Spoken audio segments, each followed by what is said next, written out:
நாள்தோறும் வேலை தேடி அலையும் பாண்டி. அவனோட கனவுகள் நெருப்பிலே கருகுது.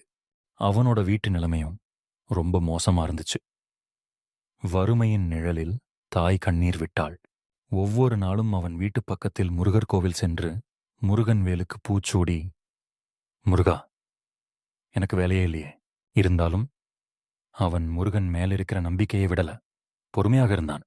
ஒரு நாள் வழியில நடக்கும்போது அவனுக்கு பார்வைக்கு வந்தது வேலைவாய்ப்பு என்று.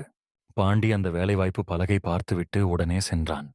அவன் நேர்த்தியும் பார்வையும் பதில்களும் அந்த அதிகாரிய மனசிலே இடம் பிடிச்சது. அவன் கையில் ஒரு காகிதம், வேலை கிடைத்து விட்டதற்கான ஒரு கடிதம். அவன் முகத்தில் நீண்ட நாளான புன்னகை. முருகா, நீதான் என் வாழ்வின் வழிகாட்டி. நீ மட்டும் இருந்தா வெல்ல முடியாதது எதுவும் இல்லை முருகா. இதிலிருந்து நாம் என்ன தெரிஞ்சுக்கிட்டோம்னா, நம்பிக்கையோட செய்யற பிரார்த்தனை தாமதமாகலாம், ஆனா தோல்வி இல்லை.